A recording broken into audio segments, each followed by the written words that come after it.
Good morning to all of you. I am Keshav from Government Postgraduate College, Pulkoti. Dear students, I am going to take up simple, compound and complex sentences today which are prescribed for your syllabus. Dear students, what is a simple sentence? So in a simple sentence, there is only one finite verb.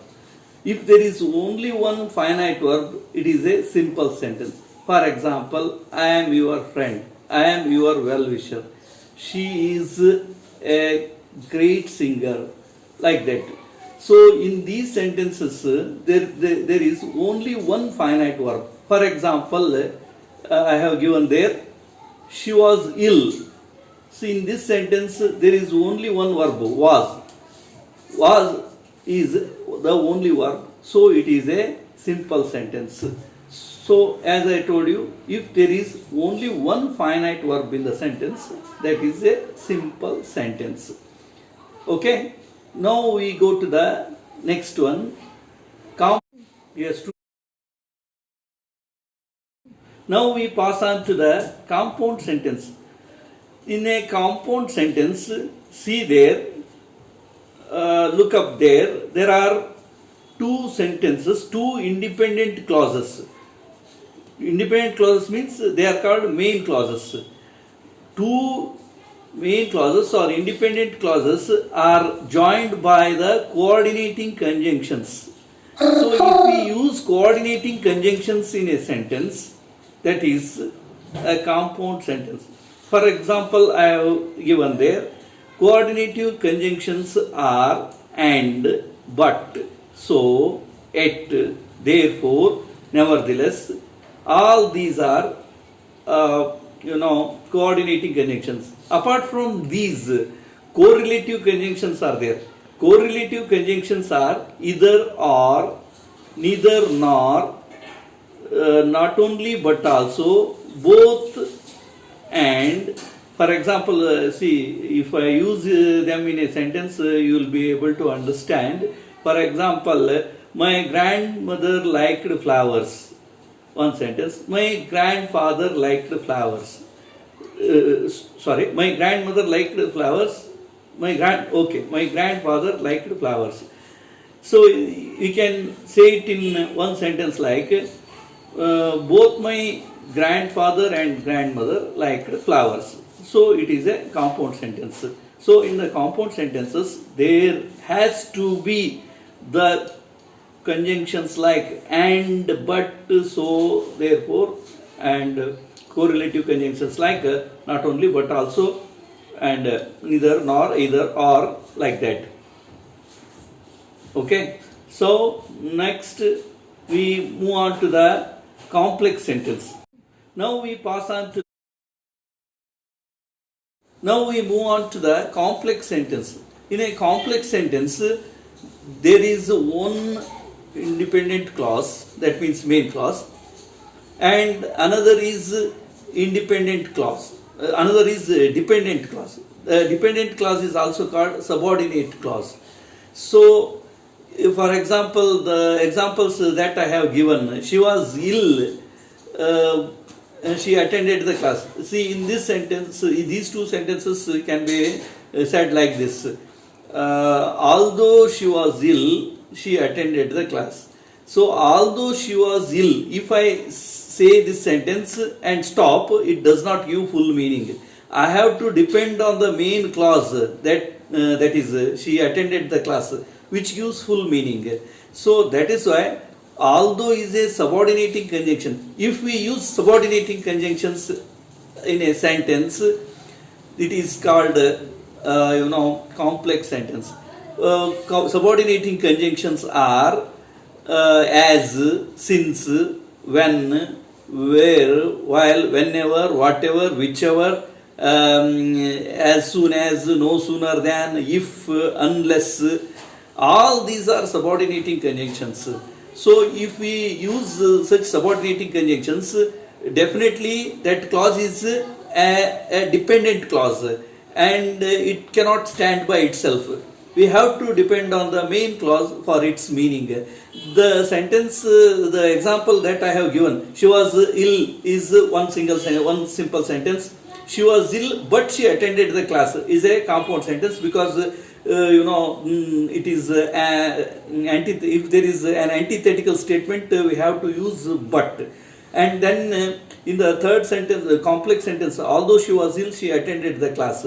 So the meaning does not change. The meaning should not be disturbed. So that's why, I move on to the transformation of sentences. Then you will be able to understand, and so it will be clarified by means of giving in the sentence.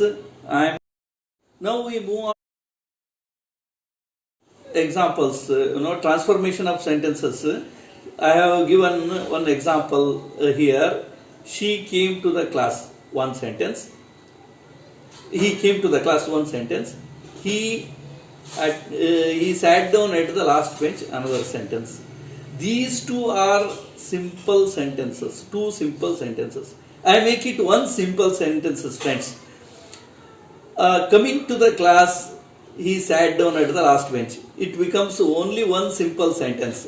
You may ask me, in simple sentence, there has to be only one finite verb. But coming is there, coming is, remember, coming is not a verb. It is a present participle, or we can say like this, on coming to the class, he sat down at the last bench, or after coming to the class, he sat down at the last bench. On and after are prepositions. You know that what is a preposition? Preposition is a word or a phrase to place before a noun or a pronoun to show what one person has to do with another person or thing. For example, in, on, for, from, to, of, before, after, all these are prepositions. But remember, so if we use on and after here, after coming to the class, he sat down at the last bench. Here, on and after are prepositions, and it's followed by, present participle coming. That means, that is called verbal noun. Verbal noun is also called gerund. So, coming to the class, or coming to the class, he sat down at the last bench. On coming to the class, he sat down at the last bench. After coming to the class, so after and on are prepositions. So there is one rule. Any verb followed by preposition takes the form of gerund. So coming is a gerund. So that is why I tell you, friends, he came to the class, he sat down at the last bench. These are two simple sentences. I have made it one simple sentence by means of using only one finite verb, that is coming to the class, he sat down at the last bench. On coming to the class, he sat down at the last bench. After coming to the class, he sat down at the last bench. So it gives correct meaning. So in a compound sentence, I make it compound sentence by using and. He came to the class and sat down at the last bench. He came to the class is one sentence, that is one clause. He sat down at the last bench is another clause. And these two clauses are joined by the coordinating conjunction and. So, if two sentences give positive meaning, they are assertive sentences. If they give assertive sense, declarative sense or positive sense, we have to use and. So, if they give some negative sense, then we have to use but in between. If there are antithetical statements, as I used in the previous example. Now it is a compound sentence. What is it? He came to the class and sat down at the last bench. And the third is complex sentence. As he came to the class. If I stop here, it does not give full meaning. Again, we have to depend on the main clause, that is, he sat down at the last bench, which gives full meaning, which is a main clause or which is an independent clause. It can stand by itself. So, but as he came to the class, or when he came to the class, if I use like this, if I say like this, it does not give full meaning. We have to depend on the main clause for its full meaning. As I said, in a complex sentence, if there is one main clause and more than two subordinate clauses, two subordinate clauses. So if we, in a complex sentence, we have to use subordinating conjunctions. If we use subordinating conjunctions, it becomes a complex sentence. If we use coordinating conjunctions, it becomes a compound sentence. If there is only one finite verb in the sentence, it is simple sentence. So friends, it's a very interesting area. So it is a challenging task also. Sometimes in the examination, also for some competitive examinations, we have to change from one sentence, one complex sentences to simple sentences. For example, while reporting or making precis writing, all these things we have to know from changing from one sentence to other. So it would be much easier. You have to, if you do many examples, if you solve many examples, if you do many exercises, then you will be able to gain mastery over simple, compound and complex sentences. That's all about simple, compound and complex sentences. Thanks for patient listening. Thank you. Example.